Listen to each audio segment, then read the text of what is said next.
There is no such thing as wage slavery. Rather, wages are liberation from slavery. You and I are slaves to hunger and thirst. We are slaves to the cold, the rain, and the wind. These are our true masters.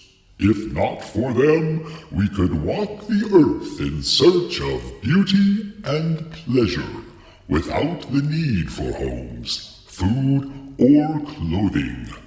But as it stands, we have no choice but to serve our slave masters. In this respect, we are all equal. We must each struggle to obtain water, food, clothing, shelter, and heat. Without these, we die. This is the nature of life. There is no blame to assign, and there are no reparations owed for this bondage. Those who do little or nothing to help themselves have no grounds to accuse others for their impoverished existence.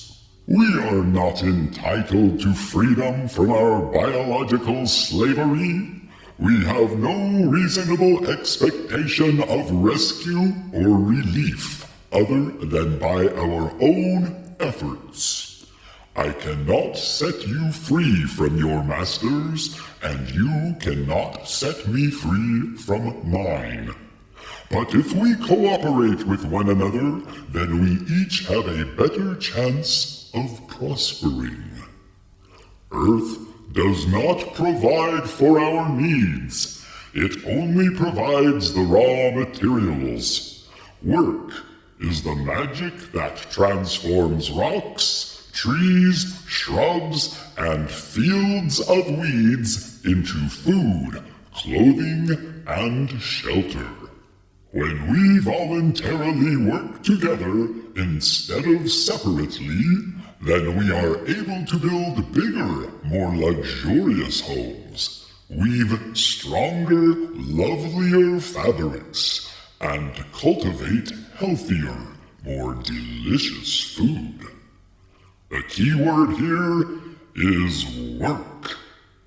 If a group of my neighbors form a cooperative and prosper by their efforts, I am not entitled to join them, nor am I entitled to a share of their good fortune. If I desire to share in what my neighbors have created, then it is up to me to make them want to employ me. By me demonstrating the value I am able and willing to add through my skill and effort. If I have done nothing to obtain skill, then I can add little value regardless of effort. Likewise, if I render little effort, then I also add little value regardless of skill. In either of these cases, I should not be surprised if my bid to join their cooperative is declined.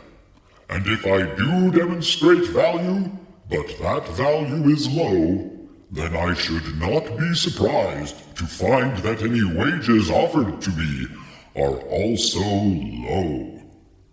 On the other hand, if I, as a member of a cooperative, consistently deliver above average value through my combined skill and effort, then I can rightly negotiate for a larger relative share of the prosperity. If the cooperative is wise, it will recognize the scale of my contribution and reward me accordingly.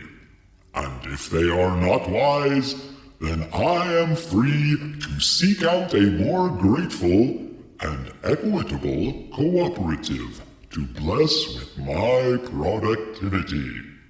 And there, on the sidelines and couches, sit the fully grown lazy spectators, whose most strenuous exertion is the flipping of meat patties for the lunchtime rush. Adults who perform jobs suitable for inexperienced teenagers should expect wages suitable for inexperienced teenagers. Do not complain to me if this is insufficient to liberate you from your biological slave masters and furnish you with luxuries.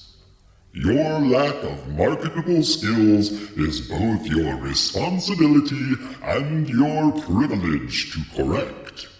If you fail to correct it, then you have no one to point to but yourself.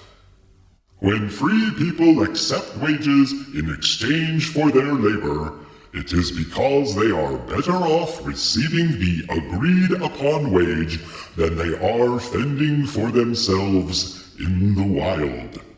In other words, the liberation of low wages is preferable to the lash of hunger and cold. No free person is obligated to accept or keep a job they do not want, and no free person or cooperative is or should be obligated to offer wages that measure up to the wishes of others. What then is our obligation to our fellows in a free society? When we encounter each other in public and extend our mutual courtesy and tolerance as we pass, then we have paid each other in full, perhaps even with interest. Only self-entitled ingrates demand more than this. When a free people accept responsibility for their own welfare and work hard, then their society thrives. And when a free society thrives, voluntary expressions of charity emerge as the wondrous and beautiful fruit of human compassion. But beware! Giving to lazy ingrates is no act of charity. Rather, it is a purchase of even more lazy ingrates. The wise reserve their charity for those who are deserving and grateful. The sick and disabled, the elderly, the abandoned or abused child, the young, underprivileged but ambitious upstart, and those otherwise productive folks who are ravaged by unforeseen and unpreventable accidents, economic distresses, and ecological disasters. The merely lazy can go hungry tonight. That is the wage they have earned, so that is the wage they deserve to be paid.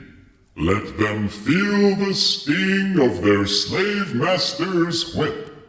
Hunger and exposure are nature's way of motivating free people to get busy.